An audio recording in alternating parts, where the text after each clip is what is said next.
Hello everyone, I hope you all are fine at your home. So बच्चों, आज का जो हमारा टॉपिक है वो है drawbacks of Rutherford model. Rutherford model क्या था हम लोग अच्छे से पढ़ चुके हैं। रदरफोर्ड स्कैटरिंग एक्सपेरिमेंट हम लोगों ने पढ़ा था, फिर उसने उस स्कैटरिंग एक्सपेरिमेंट से एटम के मॉडल को किस तरीके से एक्सप्लेन किया था रदरफोर्ड ने, वो उसको हम क्या कहते थे, रदरफोर्ड मॉडल कहते थे। बट क्या थी, उसमें भी कुछ कमी आई, जो कुछ ड्रॉबैक्स थी। आज हमें वही करनी है, पढ़ना है कि जो रदरफोर्ड था उसके मॉडल में क्या ड्रॉबैक्स रही। ओके, तो जो रदरफोर्ड का जो मॉडल था, रदरफोर्ड ने कहा कि जो आप इलेक्ट्रॉन है, ठीक है, वो न्यूक्लियस के चारों तरफ एक फिक्स पाथ में घूम रहे हैं। ठीक है, क्या कहा था रदरफोर्ड ने? कहा था कि जो हैवी पॉजिटिवली चार्ज आपके पास में जो न्यूक्लियस है उसके चारों तरफ जो है इलेक्ट्रॉन्स वो क्या है, मूव कर रहे हैं। ठीक है, फिक्स पाथ नहीं, सर्कुलर पाथ उन्होंने कहा था। एक सर्कुलर पाथ में क्या कर रहे हैं, मूव कर रहा है, ये कहा था रदरफोर्ड ने। अब साथ के साथ उन्होंने क्या कहा था, रदरफोर्ड ने एटम के स्ट्रक्चर को, यानी कि जो हम मॉडल पढ़ रहे हैं, इसको कोरिलेट किया था किसके साथ में, सोलर सिस्टम के साथ में कोरिलेट किया था। उन्होंने कहा था कि जो हैवी न्यूक्लियस है, ठीक है, वो तो क्या है बच्चे, सन है। ओके, और जो इलेक्ट्रॉन्स जो मूव कर रहे हैं न्यूक्लियस के चारों तरफ, उसको उन्होंने रिलेट किया था किसके साथ में, प्लैनेट के साथ में। ठीक है, फिर उन्होंने क्या निकाला था, उनके बीच में एक कोलम्बिक फोर्स भी निकाला था। कोलम्बिक फोर्स जो आया था वो किसके इक्वल था, के Q1 Q2 over are square. Q1 Q2 क्या है, चार्ज है, के क्या है, कांस्टेंट है, आर क्या है, यहाँ पर रेडियस है। तो यहां से तो उन्होंने क्या बताया था, चार्ज बताया था। फिर क्या हुआ, अगर अब वो क्या है, एक दूसरे से अट्रैक्टेड भी है, सोलर सिस्टम से कोरिलेट किया था, तो कहा था कि जो प्रोपोर्शनलिटी कांस्टेंट है, तो इसी सिमिलर मैनर में हम इसको ग्रेविटेशनल फोर्स से भी क्या कर सकते हैं, कोरिलेट कर सकते हैं, जो किसकी टर्म में आएगा, मास की टर्म में आ जाएगा। तो ये छोटी छोटी बात तो रदरफोर्ड ने बताई थी। तो रदरफोर्ड ने कहा कि इस तरीके से आपके पास में न्यूक्लियस है और यहां से इलेक्ट्रॉन क्या है, चारों तरफ चक्कर लगा रहा है, किसके, इलेक्ट्रॉन के। इलेक्ट्रॉन क्या है, चारों तरफ चक्कर लगा रहा है न्यूक्लियस के। ठीक है, अच्छा, उसके बाद में लेकिन कहीं ना कहीं इनकी बातों में कहीं ना कहीं कुछ कमी थी। वो कमी क्या थी, पहली बात कहता है, दैट इज जो मेन डिफरेंस था वो क्या था कि जो इलेक्ट्रॉन होता है, इलेक्ट्रॉन का जो मास होता है वो क्या होता है बच्चे, नेग्लिजिबल या फिर एक्सट्रीमली स्मॉल होता है। एक्सट्रीमली क्या होता है, स्मॉल होता है। और जो आपका इलेक्ट्रॉन होता है वो क्या होता है, नेगेटिवली चार्ज होता है। क्या होता है, नेगेटिवली चार्ज होता है। जबकि जो प्लैनेट होता है, प्लैनेट क्या होता है, उसका मास तो बहुत ज्यादा होता है, तो उसका जो मास होता है वो क्या होता है बच्चे, काफी मैसिव होता है और कैसा होता है, न्यूट्रल होता है। दैट मीन्स कि प्लैनेट के ऊपर कोई चार्ज नहीं होता। तो पहला डिफरेंस क्या आ गया, जब उसने क्या किया था, न्यूक्लियस को या फिर एटम के जो मॉडल को किससे रिलेट किया था, सोलर सिस्टम से रिलेट किया था। ठीक है, अब क्या उन्होंने फिर सोलर सिस्टम से रिलेट करते हुए वहीं से ड्रॉबैक निकाले कि आप सोलर सिस्टम से रिलेट कर रहे हैं, लेकिन इलेक्ट्रॉन का मास तो ना के बराबर होता है और चार्ज उस पर नेगेटिव होता है। जबकि प्लैनेट तो काफी मास, उसका मास तो वो तो काफी मैसिव होता है और नेचर में कैसा होता है, न्यूट्रल होता है। ठीक है, साथ में क्या कहता है कि जो प्लैनेट होता है वो रिवॉल्व करता है एक सर्कुलर पाथ में around the sun. However rises difficulty, तो कुछ डिफिकल्टी जनरेट हुई। क्या जनरेट हुई कि जब हमने क्या देखा, प्लैनेट को देखा सन के राउंड करता है, तो वो एक इलिप्टिकल पाथ में क्या कर रहा होता है, मूव कर रहा होता है, राइट। लेकिन जब बात किसकी चलती है, इलेक्ट्रॉन्स की चलती है, वो क्या करता है, एक सर्कुलर पाथ में मूव करता है, किसके, न्यूक्लियस के चारों तरफ। तो इनकी रोटेशन में भी यहाँ पर क्या है, कुछ ना कुछ चेंजेस देखने को मिले। जो पाथ आया, कौन से पाथ को फॉलो कर रहा है, वो बातें भी निकल कर आई। साथ में क्या कहता है कि जो इलेक्ट्रॉन है वो क्या है बच्चे, चार्ज बॉडी है। इलेक्ट्रॉन क्या है, एक चार्ज बॉडी है। ठीक है, अब कोई चार्ज बॉडी इस तरीके से जब रिवॉल्व करती है तो वो कुछ अमाउंट ऑफ रेडिएशन क्या करती है, रिलीज करेगी। जब एक चार्ज बॉडी क्या होती है, मोशन में होती है, तो वो क्या करती है, सर्टेन अमाउंट ऑफ एनर्जी को क्या करती है बच्चे, रिलीज करती है। लेकिन जो आपका प्लेनेट है वो क्या है, न्यूट्रल है, वो तो इस तरीके की कोई भी रेडिएशन को रिलीज नहीं करता। और यहाँ पर जो radiation in case of electron जो रिलीज होती है वो होती है इलेक्ट्रोमैग्नेटिक रेडिएशन। क्या होती है, इलेक्ट्रोमैग्नेटिक रेडिएशन। तो यहां से आता है हमारा मेन पॉइंट। मेन पॉइंट क्या आया, कहता है कि देखो कोई भी बॉडी, कोई भी चार्ज बॉडी जब मोशन में होती है, मूवमेंट में होती है, तो वो रेगुलरली एनर्जी रिलीज करती है इन the form of electromagnetic radiation. तो अगर कोई एनर्जी रिलीज कर रहा है, दैट मीन्स उसकी एनर्जी कम होती जा रही है खुद की। फॉर एग्जाम्पल आप अपना ले लीजिए, आप अब बैठे हैं, लेकिन अब मैं आपको ये कहूं कि 20 किलोमीटर चल के आओ, ठीक है, तो आपने क्या किया, कुछ मोशन किया, मूवमेंट में आए, आपकी एनर्जी खर्च हुई। तो जो एनर्जी आपकी इनिशियल स्टेट में थी, क्या फाइनल स्टेट यानी कि 20 किलोमीटर चलने के बाद क्या आपकी एनर्जी वही रहेगी? नहीं, आप लोग बहुत ज्यादा थक जाओगे। वाई? क्योंकि आपने चलने में अपनी एनर्जी को यूज कर लिया। जब आप चल रहे थे, जब आप मोशन में थे, तो आपकी एनर्जी क्या हो रही थी, रिलीज हो रही थी। दैट्स वाई जो फाइनल स्टेट पे आते आते आपकी एनर्जी क्या हो जाएगी, बहुत ज्यादा डाउन हो जाएगी। और सेम कंडीशन हो रही है किसके साथ में, इलेक्ट्रॉन के साथ में हो रही है। उन्होंने कहा कि जब न्यूक्लियस के चारों तरफ इलेक्ट्रॉन क्या कर रहा होता है बच्चे, रिवॉल्व कर रहा होता है, रिवॉल्व कर रहा है। और इलेक्ट्रॉन क्या एक चार्ज बॉडी है, तो मान लीजिए ये आपका न्यूक्लियस है और यहां से एक इलेक्ट्रॉन है, वो क्या कर रहा है, रिवॉल्व कर रहा है न्यूक्लियस के चारों तरफ। तो अब क्या होगा, ये अपनी एनर्जी को लूज करता रहेगा। एनर्जी को अगर ये लूज करता रहेगा तो क्या होगा, यहाँ पर क्या है, न्यूक्लियस है, न्यूक्लियस के ऊपर पॉजिटिव चार्ज है, तो क्या होगा, इलेक्ट्रॉन को जो न्यूक्लियस अपनी तरफ खींचने की कोशिश भी करता रहेगा।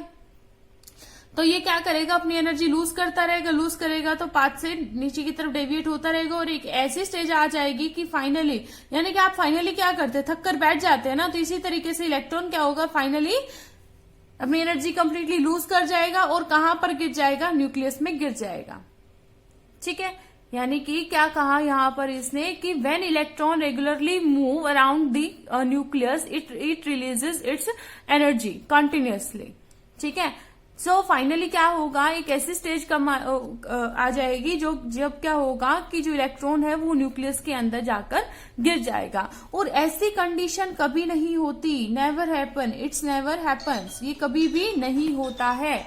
ओके, और इस तरीके की एस्टिमेशन के ऊपर एक कैलकुलेशन की गई, अगर ऐसा कुछ होता तो इलेक्ट्रॉन कितना टाइम लेता न्यूक्लियस के अंदर गिरने का। तो फ्रॉम ए कैलकुलेशन तो कहा गया कि 10⁻⁻8 सेकेंड इतना ही टाइम लेता इलेक्ट्रॉन न्यूक्लियस के अंदर गिरने में। तो ये बच्चे कभी नहीं होता। अगर ऐसा होता कि इलेक्ट्रॉन न्यूक्लियस के अंदर गिर गया, दैट मीन्स कि जो आपका एटम है वो क्या हो जाता, डिस्ट्रॉय हो जाता। बट ऐसा तो कभी कुछ हुआ नहीं। यानी कि जो बात किसने कही, रदरफोर्ड ने कही कि जो इलेक्ट्रॉन है वो न्यूक्लियस के चारों तरफ रिवॉल्व कर रहा है एक सर्कुलर पाथ में, उस बात में कहीं ना कहीं कुछ गड़बड़ है। अगर ऐसा होता तो क्या होता, इलेक्ट्रॉन अपनी एनर्जी, क्योंकि वो एक चार्ज बॉडी है, ठीक है, चार्ज बॉडी है, वो अपनी एनर्जी को क्या कर देता, लूज कर देता और फाइनली कहां गिर जाता, न्यूक्लियस के अंदर गिर जाता। अब बात आती है कि चलो ये मान लेते हैं कि जो इलेक्ट्रॉन है वो सर्कुलर पाथ में क्या नहीं कर रहा, मूव नहीं कर रहा इलेक्ट्रॉन न्यूक्लियस के चारों तरफ। हम मान लेते हैं कि जो इलेक्ट्रॉन है वो क्या है, स्टेशनरी स्टेट में है, यानी कि स्टेबल है न्यूक्लियस के चारों तरफ। अगर इलेक्ट्रॉन स्टेशनरी स्टेट में है, स्टेबल है, तो क्या होता, वही थॉमसन वाली बात आ गई, थॉमसन का पुडिंग मॉडल, उसमें भी तो क्या था, स्टेबल था। तो इनके बीच में एक इलेक्ट्रोस्टैटिक फोर्स ऑफ अट्रैक्शन तो है। इलेक्ट्रोस्टैटिक फोर्स ऑफ अट्रैक्शन कब होता है, जब दो अपोजिट चार्ज आयन हमें मिलते हैं। तो न्यूक्लियस के ऊपर पॉजिटिव चार्ज, इलेक्ट्रॉन के ऊपर negative charge, electrostatic force of attraction की वजह से जो इलेक्ट्रॉन है फिर से अट्रैक्ट हो जाता है किसकी तरफ, न्यूक्लियस की तरफ। फिर से ये चीज हो जाती जो कि पॉसिबल नहीं है। यानी कि पहली ड्रॉबैक तो यही आ गई कि जो इलेक्ट्रॉन है वो जो जिस तरीके से घूम रहा है न्यूक्लियस के चारों तरफ, उसमें कहीं ना कहीं कुछ चेंजेस देखने को मिलेंगे। ओके, तो यहां से हम कह सकते हैं कि रदरफोर्ड मॉडल है जो नहीं एक्सप्लेन कर पाया stability of an atom if the motion of the electron is described on the basis of classical mechanics of electromagnetic theory। Electromagnetic theory के बेसिस पे जब हम इसकी बात करते हैं तो उस पर बेसिस पर जो रदरफोर्ड है इलेक्ट्रॉन की स्टेबिलिटी को एक्सप्लेन नहीं कर पाया। Got it? That means classical electromagnetic theory के अकॉर्डिंग जो एनर्जी थी, तो जो एनर्जी की जो फॉर्म थी वो बच्चे क्या थी, कंटिन्यूअस थी। क्या थी, कॉन्टिन्यूअस थी। लेकिन हम लोगों ने क्या पढ़ा कि जो एनर्जी है वो कॉन्टिन्यूअस मैनर में, वो किसने बताया था, क्लासिकल ने। उसके बाद हमने क्वांटम थ्योरी पढ़ी थी, प्लैंक्स क्वांटम थ्योरी पढ़ी थी, तो उन्होंने क्या कहा कि जो एनर्जी की फॉर्म है वो कॉन्टिन्यूअस मैनर में नहीं बल्कि डिसकॉन्टिन्यूअस मैनर में मूव करती है। किस मैनर में मूव करती है बच्चा, डिसकॉन्टिन्यूअस मैनर में मूव करती है। सो हम यहां से कह सकते हैं कि तो यहाँ इस डिसकंटिन्यूस मैनर से क्या निकाला था हम लोगों ने, स्पेक्ट्रा निकाला था। स्पेक्ट्रा निकाला था, इमिशन स्पेक्ट्रा, जो हमें किस फॉर्म में मिला था, लाइंस की फॉर्म में मिला था। किस फॉर्म में मिला था, लाइंस की फॉर्म में। तो थर्डली जो है इसकी ड्रॉबैक ये भी कह सकते हैं कि जो रदरफोर्ड था उसने हाइड्रोजन के स्पेक्ट्रा के बारे में नहीं बताया, और वो बताता भी कैसे भाई, उसने तो क्या कह दिया था, एनर्जी कॉन्टिन्यूस मैनर में, लेकिन हाइड्रोजन स्पेक्ट्रा किस फॉर्म में आता है, मिलता है हमें, डिसकॉन्टिन्यूस फॉर्म में मिलता है, जिसमें आपने क्या पढ़ा था, लाइन स्पेक्ट्रा में पढ़ा था। कंटिन्यूस में तो क्या था, कलर्स क्या हो रहे थे आपके, मर्ज हो रहे थे, रेड के बाद क्या आ रहा था आपका ऑरेंज, ऑरेंज के बाद क्या आ रहा था येलो, तो इस तरीके से मर्ज होते जा रहे थे। लेकिन डिसकंटिन्यूस में क्या हो रहा था, उसमें आपको सेपरेटली लाइंस मिल रही थी कलर की। ठीक है, तो हाइड्रोजन स्पेक्ट्रा के बारे में भी रदरफोर्ड ने कोई एक्सप्लेनेशन हम लोगों को नहीं दिए। तो ओवरऑल अगर मैं ड्रॉबैक्स की बात करूं तो क्या कह सकती हूँ, पहली ड्रॉबैक में उन्होंने क्या किसको रिलेट किया, जो इलेक्ट्रॉन का जो मास था, ठीक है, इलेक्ट्रॉन को किससे कंपेयर करके डिफरेंसेस नहीं बता पाए, प्लैनेट, तो ये वाले इलेक्ट्रॉन, उन्होंने क्या किया था, जो एटम का जो स्ट्रक्चर था उसको किससे रिलेट किया था, सोलर सिस्टम के साथ में रिलेट किया था, जो कि गलत प्रूव हुआ on the basis of electron and planet. जबकि आपके जो इलेक्ट्रॉन होते हैं वो क्या होते हैं, नेगेटिवली चार्ज होते हैं, और प्लैनेट क्या होते हैं आपके, न्यूट्रल होते हैं। ओके, सेकेंडली उन्होंने क्या कहा कि जब भी कोई चार्ज बॉडी होती है, उन्होंने कहा था कि जो इलेक्ट्रॉन होता है, इलेक्ट्रॉन है वो क्या कर रहा है बच्चे, सर्कुलर पाथ में मूव कर रहा है अराउंड दी न्यूक्लियस, लेकिन क्या कहा उसके बाद में, क्या कौन आए थे, क्लार्क मैक्सवेल आए थे। तो क्लार्क मैक्सवेल ने कहा if a charged body move around any moves, it loses its energy in the form of electromagnetic radiation। तो कहा गया कि जो इलेक्ट्रॉन है वो क्या है, एक बच्चे चार्ज बॉडी है, ठीक है, चार्ज बॉडी है, अगर ये मूव करेगा तो क्या करेगा, अपनी एनर्जी रिलीज करेगा, और अपनी एनर्जी अगर रिलीज करेगा तो at a certain time, after a certain time क्या कर जाएगा, न्यूक्लियस में कोलैप्स कर जाएगा, न्यूक्लियस से टकरा जाएगा। ठीक है, और ऐसा कभी कुछ नहीं होता, जो कैलकुलेशन की गई थी, कहा कि अगर ऐसा होता तो इतने सेकंड के अंदर अंदर वो कोलैप्स कर जाता, बट ऐसा कुछ नहीं हुआ। उसके बाद में अगर अनदर ड्रॉबैक की बात करें तो इन्होंने क्या कहा, क्या एक्सप्लेन नहीं किया, उन्होंने स्टेबिलिटी नहीं बताई। ठीक है, क्या नहीं बताई, स्टेबिलिटी नहीं बताई ऑफ इलेक्ट्रॉन्स। ठीक है, फिर अगर बात करें फोर्थ ड्रॉबैक की, तो उन्होंने हाइड्रोजन स्पेक्ट्रा के बारे में नहीं बताया। हाइड्रोजन स्पेक्ट्रा जो क्या बताता है, दैट एनर्जी इज जो होती है वो एक डिसकॉन्टिन्यूस मैनर में होती है, लाइन स्पेक्ट्रा जो हम लोगों ने पढ़ा था। ठीक है, क्योंकि जो रदरफोर्ड था उन्होंने क्या कहा था बच्चे, जो एनर्जी होती है वो किस फॉर्म में होती है, कॉन्टिन्यूस मैनर में होती है, डिसकॉन्टिन्यूस मैनर में नहीं होती। हाँ, जो क्या होता है कॉन्टिन्यूस मैनर में होती है, लेकिन वो थी क्लासिकल थ्योरी। उसके बाद में प्लैंक्स ने कहा कि क्लासिकल जो आपकी एनर्जी होती है वो कॉन्टिन्यूस में नहीं होती, डिसकॉन्टिन्यूस मैनर में होती है, पैकेट्स की फॉर्म में होती है। तो रदरफोर्ड ने ये चीज भी एक्सप्लेन नहीं की थी। तो ओवरऑल अगर कहा जाए तो जो रदरफोर्ड मॉडल है could not explain the stability of an atom and the line spectra of atom. तो ओवरऑल मैं यहां से कह सकती हूं the Rutherford model could not explain what? The stability of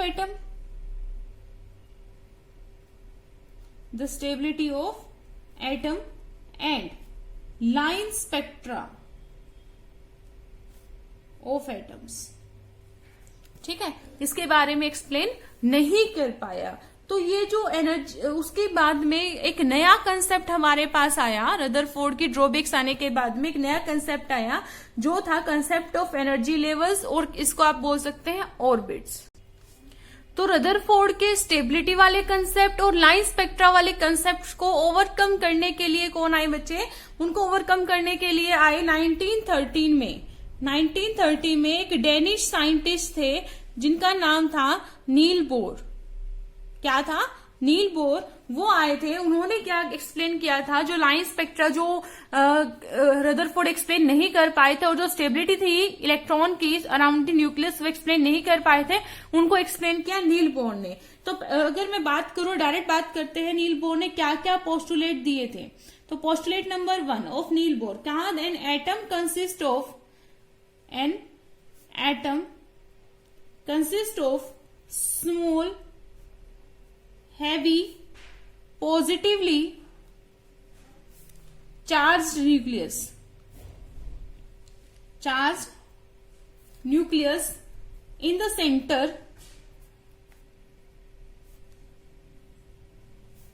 surrounded by electron. कि जो एटम होता है वो क्या होता रखता है, consist small heavy positively charge. ठीक है, एक हैवी पॉजिटिवली चार्ज बॉडी रखता है कि जिसको हम क्या कहते हैं, न्यूक्लियस। किसमें सर, ठीक है, कहां पर, सेंटर में। और वो क्या होता है, सराउंडेड होता है बाय इलेक्ट्रॉन। अब कहता है द इलेक्ट्रॉन जो होगा वो एटम के अराउंड रिवॉल्व कर रहा होगा। The electron revolve around the nucleus. ठीक है, बट किस तरीके से, तो रिवॉल्व करने वाली बात तो किसने बताई थी, रदरफोर्ड ने भी कही थी। लेकिन उन्होंने कहा the electron in atom revolve around the nucleus only in a certain selected circular path. That means उन्होंने क्या कर दिया था, सर्कुलर पाथ को फिक्स कर दिया था। क्या कर दिया था, सर्कुलर पाथ को फिक्स कर दिया था। फॉर एग्जाम्पल मान लीजिए ये आपका घर है, ठीक है, ये आपका घर है और ये क्या है, आपका स्कूल है। तो इसके चारों तरफ बच्चे, बिल्डिंग्स ही बिल्डिंग्स है, या फिर मतलब चारों तरफ से ये रास्ता घिरा हुआ है और आपका क्या है, सिर्फ यही रास्ता है आने जाने का स्कूल की तरफ। तो क्या है, ये एक फिक्स पाथ है कि आप यहीं से जा सकते हैं और यहीं से क्या है, आ सकते हैं। तो क्या हो गया, एक फिक्स पाथ हो गया। तो ऐसे ही कहा कि जो इलेक्ट्रॉन है जो चारों तरफ न्यूक्लियस के घूम रहे हैं, तो यहां पर अगर इलेक्ट्रॉन है तो इसी पाथ में ही क्या करता रहेगा, घूमता रहेगा। यानी कि जो सर्कुलर पाथ है वो क्या है, फिक्स्ड है।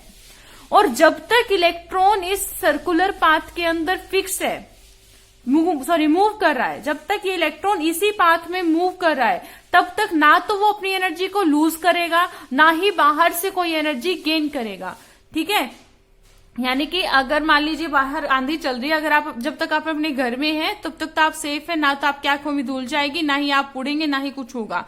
ठीक है, लेकिन जैसे घर से बाहर गए तो चांसेस हो सकते हैं या तो आप किसी आपके ऊपर कुछ आके गिरे या फिर आप कहीं जाके गिरे। ओके, तो ये क्या कहा मैंने कि जो नील बोर ने कहा कि जो इलेक्ट्रॉन होता है वो एक सर्कुलर पाथ में मूव करता है और जब तक वो इस सर्कुलर पाथ में है तब तक ना तो एनर्जी लूज होगी ना ही एनर्जी गेन होगी। और अगर एनर्जी लूज नहीं हुई तो न्यूक्लियस में गिरने की संभावनाएं बिल्कुल खत्म हो गई। ठीक है, तो जो ये फिक्स्ड पाथ था, ये जो फिक्स्ड सर्कुलर पाथ था, उनको उन्होंने नाम दिया ऑर्बिट। मान लीजिए जैसे आप सोडियम पढ़ते हैं, ठीक है, सोडियम का जो इलेक्ट्रॉनिक कॉन्फ़िगरेशन नॉर्मल फॉर्म में आप क्या पढ़ते हैं, कितने होते हैं इलेक्ट्रॉन, 11। तो पहली शेल में 2, 8 और 1, तो ये आपका न्यूक्लियस है। तो फर्स्ट शेल में कितने हो गए, 2, एक ये रहा और एक ये रहा। उसके बाद में कितने आ गए, 8 हो गए, 1 2 3 4 5 6 7 एंड 8। उसके बाद में क्या आ गया, 1। मतलब यहां पर जो इलेक्ट्रॉन है जब तक अपनी इसी शेल में है तब तक ना तो एनर्जी लूज करेगा ना गेन करेगा। ये वाले इलेक्ट्रॉन जब तक इसी शेल के अंदर, इसी ऑर्बिट के अंदर है, तब तक ना तो एनर्जी लूज करेंगे ना एनर्जी गेन करेंगे। Same for this orbit. Okay, तो यहां पर वो वाला जो कंसेप्ट था वो खत्म हो चुका है कि एनर्जी की इलेक्ट्रॉन चार्ज बॉडी है, ये अपनी एनर्जी लूज कर रहा होगा। चार्ज बॉडी है, वो अपनी एनर्जी लूज भी कर सकते, गेन भी कर सकते, लेकिन जब तक इस पाथ में है तब तक ऐसा कुछ भी पॉसिबल नहीं। उन्होंने कहा कि ये जो ऑर्बिट है, ठीक है, ये जो ऑर्बिट है ये क्या होते हैं, कंसिस्ट करते हैं सर्टेन एनर्जी लेवल या फिर एसोसिएट होते हैं विद एनर्जी लेवल्स। ठीक है, तो यानी कि इन ऑर्बिट को वो क्या बोलते हैं, एनर्जी शेल्स भी बोलते हैं। क्या बोला उन्होंने, एनर्जी शेल्स बोला। और साथ में उन्होंने क्या कह दिया, इनको एनर्जी लेवल्स भी बोल सकते हो। क्या बोल सकते हो, एनर्जी लेवल्स। नील बोर ने कहा that these orbit are associated with energy levels और एनर्जी शेल्स। तो उन्होंने एनर्जी शेल्स को कहा, रिप्रेजेंट किया with certain number, that is 1 2 3 and 4। और अल्फाबेटिकली भी उन्होंने कहा in the form of K L M और N। यानी कि जो फर्स्ट शेल होगी वो first energy level K L M N। इस तरीके से उन्होंने एनर्जी शेल्स और एनर्जी लेवल्स एक्सप्लेन किए हम लोगों को। ठीक है, सेकेंड पोस्टुलेट की अगर बात करें तो उन्होंने कहा that the energy of electron, the energy of an electron in the orbit does not change with time, does not change with time। जो हम लोगों ने अभी पढ़ा कि चाहे सर्कुलर पाथ में कितना ही घूम ले अपनी एनर्जी को चेंज नहीं होने देगा। ठीक है, थर्ड उन्होंने कहा only those orbits are permitted in which angular momentum of the electron is a whole number multiple of h over 2 pi। h/2π। इसमें क्या कहा, सिर्फ वही ऑर्बिट परमिटेड होते हैं, वही ऑर्बिट काउंटेबल होंगे जो क्या होगा बच्चे, एक होल नंबर मल्टीपल होगा, जिसका एंगुलर मोमेंटम क्या होगा, इक्वल होगा किसके, मल्टीपल ऑफ h/2π। तो हमारा जो एंगुलर मोमेंटम होता है वो किसके इक्वल होता है, mvr। तो उन्होंने कहा अगर इसका जो एंगुलर मोमेंटम है वो nh/2π, h क्या है आपका प्लैंक्स कांस्टेंट, पाई आपको पता ही है, अगर इसके इक्वल है, n कितना हो सकता है आपका, कोई भी इंटीजर, तो इंटीग्रल मल्टीपल बोला इन्होंने। अगर इसके इक्वल है आपका एंगुलर मोमेंटम तभी वो जो ऑर्बिट है वो क्या होगा, परमिटेड होगा। ओके, अब यहाँ पर जो n की वैल्यू है वो डिफरेंट हो सकती है। यहाँ पर mvr यानी कि जो आपका एंगुलर मोमेंटम है वो h/2π हो सकता है, mvr के इसके इक्वल हो सकता है 2h/2π हो सकता है ना, n की वैल्यू चेंज करती रहूं। तो यहां से उन्होंने क्या कर दिया कि एंगुलर मोमेंटम को क्वांटाइज कर दिया, छोटे छोटे देखो पीसेस में हो गया। तो यहां से उन्होंने क्या कहा, दैट द कंसेप्ट निकल के आया, कौन सा कंसेप्ट निकल के आया, क्वांटाइजेशन ऑफ एंगुलर मोमेंटम का क्वांटाइजेशन। फोर्थ पोस्टुलेट की अगर बात करूं तो उन्होंने कहा द एनर्जी इज एमिटेड और absorbed only when the electron is jump from one energy level to other. The energy is emitted और absorbed only when the electron jump from one energy level to another। देखो अभी तक तो क्या कहा था कि जब तक इलेक्ट्रॉन अपने फिक्स पाथ में है, फिक्स ऑर्बिट में मूव कर रहा है, तब तक वो एनर्जी उसकी क्या है, चेंज नहीं होगी। एनर्जी क्या रहेगी, फिक्स रहेगी, ना तो कम होगी ना ही ज्यादा होगी। लेकिन अगर जैसे ही उसने अपने ऑर्बिट चेंज की, अपने ऑर्बिट को क्या कहा, एनर्जी लेवल्स चेंज कर लेता है, तो उसकी एनर्जी में चेंजेस आ सकते हैं। यानी कि जब क्या करे, वो अपनी एनर्जी को एमिट भी कर सकता है, ऑब्जॉर्ब भी कर सकता है, जब वो इलेक्ट्रॉन क्या करे, जंप करे अलग अलग एनर्जी लेवल्स में। तो किस तरीके से होगा, मान लीजिए न्यूक्लियस है, ये दो एनर्जी लेवल्स है, एक ये रहा एक ये रहा, यहां पर इलेक्ट्रॉन प्रेजेंट है, तो ये हायर एनर्जी लेवल है, ये लोअर एनर्जी लेवल। तो ये जो डिफरेंट एनर्जी लेवल्स होते हैं इनको हम एक्साइटेड स्टेट भी बोल देते हैं, अपर वालों को।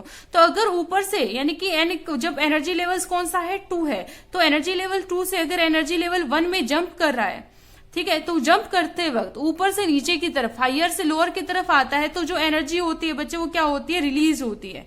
क्या होती है, रिलीज होती है। लेकिन अगर वो क्या करे, फर्स्ट एनर्जी लेवल से सेकेंड एनर्जी, यहां पर इलेक्ट्रॉन है, ये इलेक्ट्रॉन कहां जंप करना चाहे, यहां से यहां जाए, यानी कि n1 से किस तरफ जाए, 2 की तरफ जाए। तो ऊपर जाने के लिए सीढ़ियां चढ़ते वक्त आपको एनर्जी की रिक्वायरमेंट होती है, तो यहां पर जो एनर्जी होती है वो क्या होती है, अब्सॉर्ब होती है। ठीक है, यानी कि लोअर लेवल से हायर लेवल पे जाते वक्त एनर्जी अब्सॉर्ब होती है, और हायर लेवल से लोअर लेवल तक आते हुए एनर्जी क्या होती है, रिलीज होती है। तो अब देखिए, हर एक ऑर्बिट की अपनी एक एनर्जी होगी अकॉर्डिंग टू एनर्जी लेवल्स। ये क्योंकि ये सारी की सारी थ्योरी हम क्वांटम थ्योरी यानी कि प्लैंक्स क्वांटम थ्योरी के अकॉर्डिंग पढ़ रहे हैं। तो ई की फॉर्म में पढ़ा था, E=hν के फॉर्म में पढ़ा था।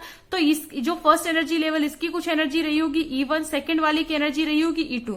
तो कितना चेंज आया वो क्या होगा, डेल्टा ई क्या है, चेंज इन एनर्जी, वो क्या रहेगा, A2 माइनस E1। ऐसे क्या हो सकता है, थर्ड हो सकता है, थर्ड से सेकंड पे आए, थर्ड से फोर्थ से थर्ड पे आए, तो 4 माइनस 3 हो जाएगा, जिस भी लेवल पे आता है। तो ये क्या है, change in energy. Either energy is absorb और gain, sorry energy either is absorb और एमिटेड। चाहे एनर्जी अब्सॉर्ब हुई चाहे एमिट हुई, चेंज कितना आएगा, E2 माइनस E1। तो हायर एनर्जी में से लोअर एनर्जी वाले को माइनस कर देंगे। वो हम देखेंगे कि जब इलेक्ट्रॉन ने अपने एनर्जी लेवल चेंज किए तो उसकी एनर्जी में कितना चेंज आया।